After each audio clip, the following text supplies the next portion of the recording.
And what you have done with this liturgical art is you've given us a glimpse of a season. It's so hard, I think, for liturgical art to capture kind of the essence of a season, but you have very particular images that were chosen kind of with you and the committee. And I wanted to get you to talk about some of these images and where they came from for you. And I wanted to point out for you, maybe you don't remember this, 2 years ago, we invited church members to stand near one of these works of art and to decide which one spoke the loudest to you of your own experience or your own sense of who we are as a church. Which image are you most drawn toward? I won't ask you to reveal that now, today, but I can say that that day, most people were drawn to the image of the tree. And it reminded some people here of the pumpkin patch. Because, pumpkins grow on trees. Well, they almost appear to, because the pumpkins are out under these magnificent oak trees out around the church, and the oak trees are so much a part of who we are. So that image spoke to folks, and I wonder if you would just talk to us a bit about maybe that image, where that came from, and where some of these other images came from. Well, it appears that trees are very important to me in my life, and I have to say that this one here, I went up to this and looked at it really closely, and I was amazed, because I don't remember some of the detail. But trees they keep coming back every year. They grow, and they grow beautiful, and they're the most gorgeous plants on earth. And from that, I think I then said, well, what's going to go into the Messiah's chancel? A tree. So, and now, would you believe, these days I'm very interested in taking pictures of trees, bare trees in the winter when they show their vulnerability. So I've got this thing with trees, it's clear. But this particular one here, when I walked up to it, I think too, the feeling, getting back to the emotional side of creating art. Listening to all you talk about what's on your minds and what's important to you, art does speak to people, and I never ever use words. I want you to decide what it says to you. So I would love to hear what you have to say. But this one, the leaves sparkle. That's life. That's joy. That's God's work. And I have this, I think, really fine relationship with God. I know that my gifts are God-given. And by golly, every day I remember this, because it's gotten me through some really tough times. But this tree, green, is so hopeful. It's summer. It's just, and it just keeps growing. And I looked up there and I said, what is that stuff? And of course I realized it's wax from the candles out. Yes. And I said, are those leaves? Did we rake up the leaves or whatever? But anyways, is that helpful? It's great to hear you talk about kind of the leaves sparkling. The green is common time.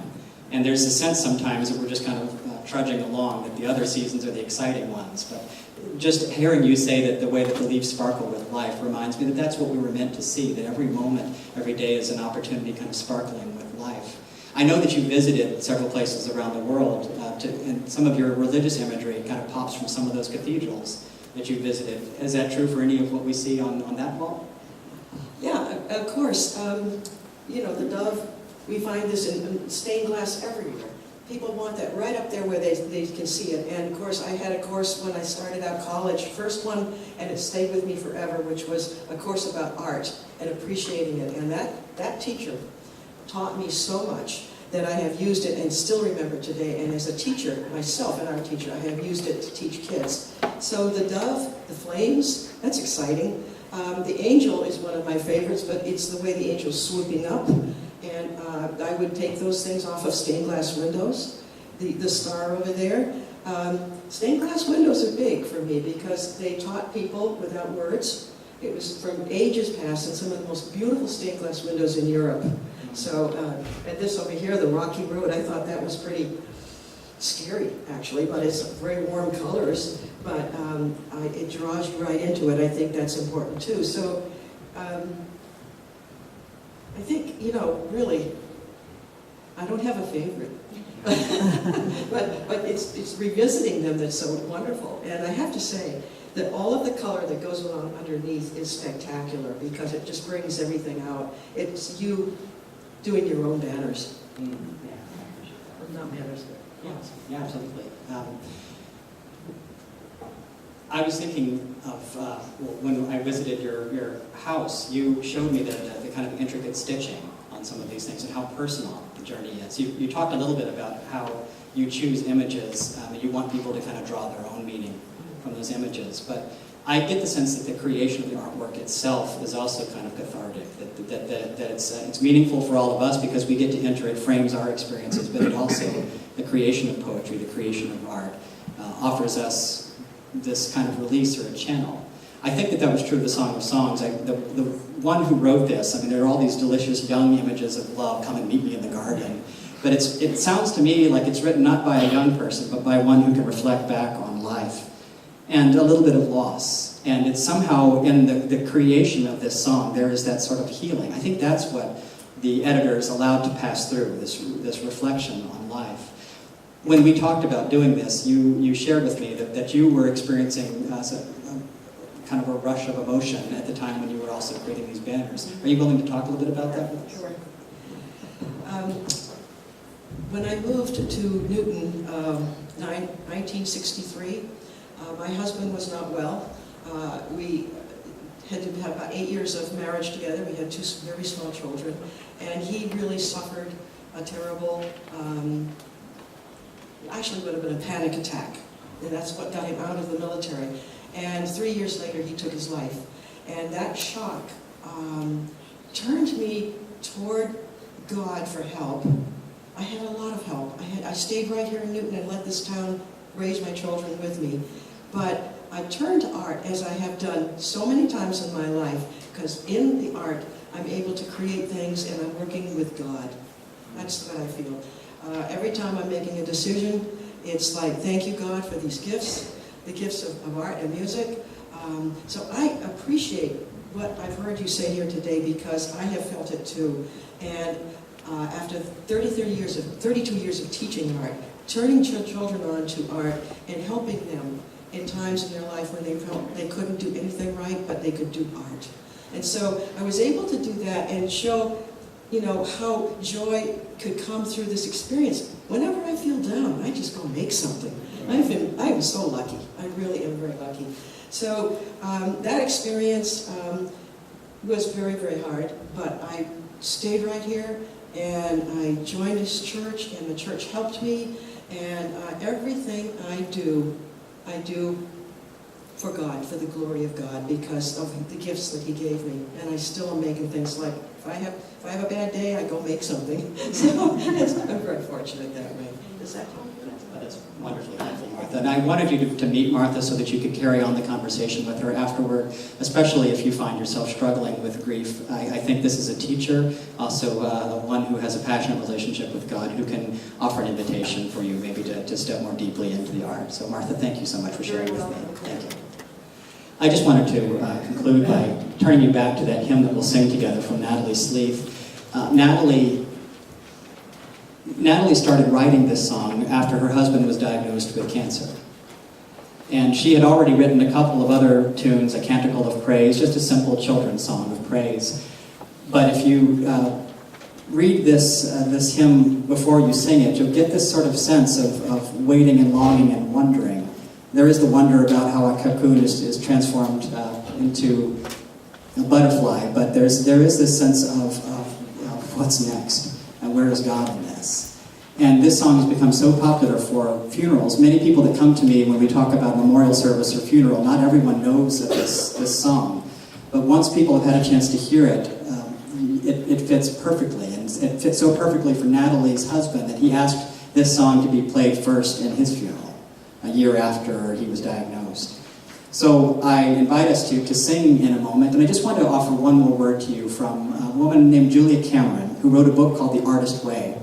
And she was writing directly to artists who felt somewhat blocked, or maybe just human beings who felt blocked, who didn't know how to express their longing, their sense of loss or of joy. And so that was what The Artist Way, the book, was about. But she wrote a book called Transitions, and what I'm going to share with you is from Transitions. And seeing Cheryl here, it's reminding me, Cheryl has been through lots of transitions of her own, most recently with her father moving into assisted living, but lots of transitions. And she told me last year that she would really like to start a group of folks who can come together to just talk through, work through, share art through transitions. So if you've been through a transition, maybe that's a conversation you can have with Cheryl after worship today too, if you're interested in a conversation about transition. Julie Cameron is the name of this woman, and this is, Julie Cameron said, "The world is a forest of verdant possibility. The world is a forest of verdant possibility. No one person controls my happiness. No one person is my source of joy. I am rooted in the universal flow of God's love, and I'm blessed by the ability to receive love through many channels." And this is the part I want you to try to remember. "My heart is a mountain meadow fed by many streams." My heart is a mountain meadow fed by many streams. My sense from the person who wrote Song of Songs is that she has moved from this place where the garden was here with one particular person, and through her poetry and through her experience of life, she's recognizing that the garden is everywhere. And the sources of love are a multitude of streams flowing through a meadow. My invitation is good news, a reminder that as we work through our grief, as we work through our loss, that there are multiple channels of grace and love available to us. And so I invite you to sing this song from Natalie Sleeth. Recognize that it was a source of strength for her to write it, and it's a gift of God to us to be able to sing it. So I invite us to stand together to sing a hymn of promise.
As a sign of our decision to move forward with life, to embrace life and possibility.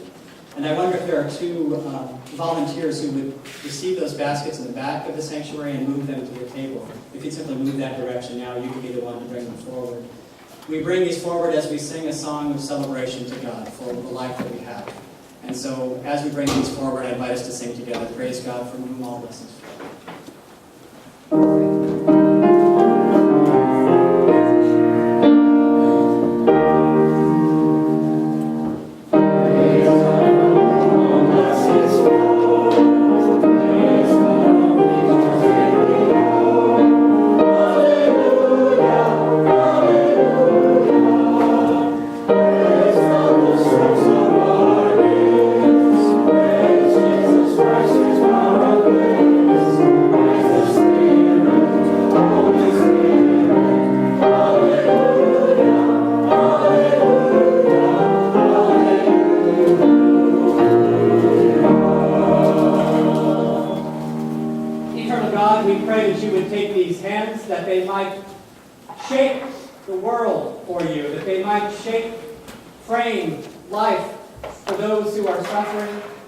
May we be artists, engineers. God, through us, We pray that your love would flow, that we might be the streams of love. And so we offer these gifts from our lives, trusting that in this place they are magnified, and that our work can be transformed into something beautiful in your sight. So God, bless these gifts. Also bless we who have given, we who intend to share our lives.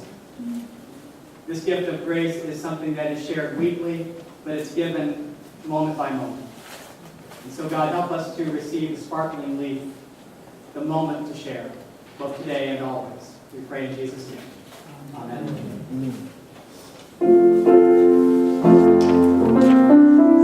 7:33.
For those of us who would like to continue in worship by staying seated and enjoying the music and taking another moment to reflect, you are invited to do that. But for those of us who would like to continue in worship through fellowship and connecting with others, we also would invite you to do that. So for today, after the benediction, please feel free to be seated and to focus on the music, but also feel free to make your way into the fireside room for fellowship. If you are choosing the adventure of fellowship, we ask that you just keep conversation within that room so that the folks here who are listening to the music may continue to do that. So, but as we walk either here into the other room and as we walk out of this church into the world, into this week, into the garden, maybe, may the love of God go before us, and may the love of God be present with us, and may the love of God follow after us. Amen. Amen.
That's okay.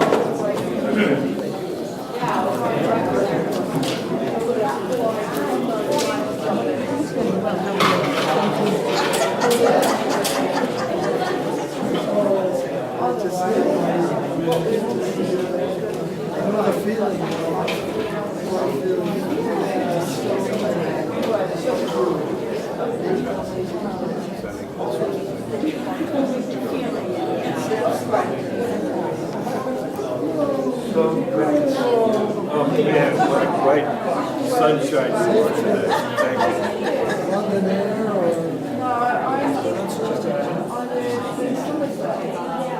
Thank you. We have a town named after Somerset, here in Massachusetts. Somerset, Massachusetts. That's all it's actually named, just for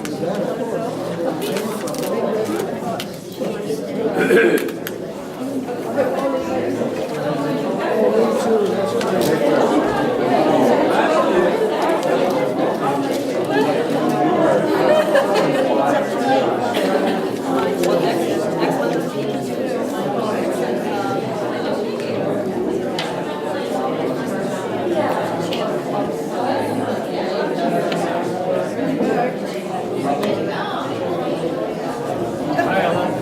Good. Thank you for the package. I will tell August. Two of them belong to August. Oh, thank you so much. I was hoping you could get them. Hi, Dolly. How are you? Nice to see you. Did you get them already? Yes. Oh, okay. Okay. He is in Indonesia now. Oh, he is? He will Oh. make it home, so I'll let him. Okay. Maybe next year I'll bring it. Okay. Yes. Are you guys doing well? We moved to Newton Center. Oh, Newton Center? And, Oh. for Newton School. Newton Theology School. Yep. Yeah. They will close next year, but they still have like a year. Okay. So you're staying there? Yeah. Oh, okay. How do you like it? Just more like a Yeah. yeah, it has a similar atmosphere to Walter Center. Oh, okay. How's your school going? I'm starting to write my dissertation. A lot of that going around. I heard Johan and Juhi is not like that. Yeah, he received a job at a church in Milton, Mass. I see she pops in now and again to get mail. I haven't seen her lately. But last report, I did really well. And Quiz is going to be published. Found out about a month ago. Received word that somebody wants to publish his book. So Great. he's working on that, and he's of course working on the film. Josh is working on, he's actually off right now, he's writing his thesis. So, Amy's in Houston, she went down before the storm, her grandmother's pregnant, her grandmother's not expected to, she had another stroke. So then she went down there, and then of course the storm, so, but Josh texted me yesterday and said that they're north of Houston, so the flooding is down south. For my family is, but they're doing okay. I got word today.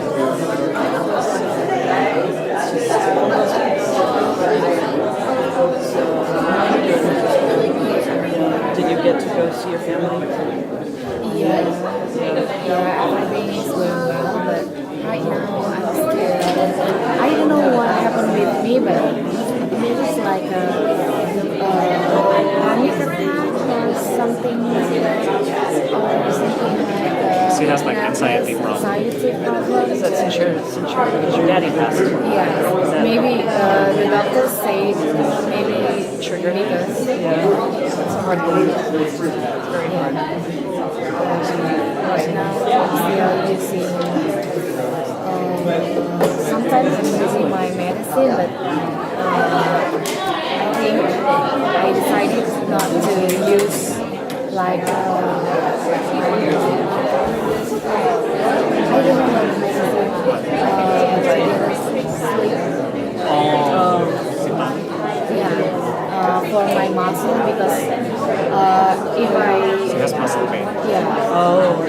get my nervous or anxiety, get my muscle Tenses up.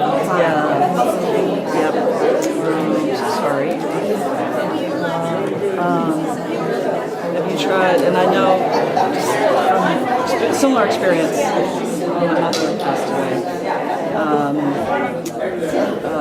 Have you tried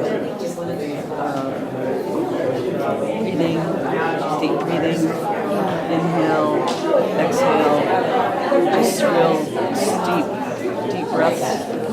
Yes, Yeah, I try that. to practice breathing deep and slowly. Yep. If I got my panic attack or Yeah. anxiety. That's one of the things my doctor told me. It really, just a really stressful week this week, and so I just could not sleep. And I said, I haven't done my breathing exercises in ages, so I did. And on about the 25th one, that was my last one I remember, I fell asleep. So I'm so sorry. You're going through that. It's hard. Don't think it too. It's hard when you lose somebody you love, especially when you're so far away. That does not help. So just give yourself time to heal. That's really important. I'm lucky because my husband supports me and my friend, and I'm not. Isn't he a good guy? You did a really good job picking him. He's a good guy. So glad you're doing well. You got your home at the end of the So when do you start to defend your disease? Oh, it's still, I haven't started. Oh, okay. So maybe in the next 2 years. So after Endeavor Newton closes, where will you? We are thinking for so during next summer. Oh, okay. So their leasing time is quite matched with our planning. And after that, we have to see. We also have a plan to have a baby, so we are still looking for some options. Oh, okay. We don't know yet. We might go back to Boulder if there is any openings. I know that there was no opening, so that's why. Yeah, we're pretty full. Yeah, that's why. But let Josh know. Even if you're not sure, let him know so he can put you on the list. So if the opening does come up, he can call you and say, hey, so you'd be interested in like next fall, 2018. Let him know you're interested, and that way, if something opens up, so you're at the top of the list. Well, I have to go. Check with somebody else. So, we had three girls from 2 for the Ukraine, and 1 from Kazakhstan for the summer. They were here on a work study. They were working at Hotel Indigo. Oh, yeah, that's what that was. Yeah. So they were with us. Yeah, they were with us for the summer, and one is leaving today. So that's great to see you. You take care of yourself, okay? Thank you. You'll get better. Okay? See you next time. Take good care of him. I will. You always do. Bye, darlings. I'll see you later.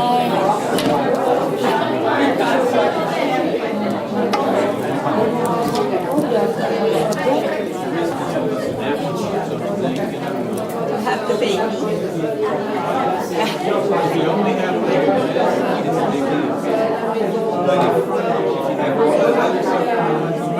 No, you haven't.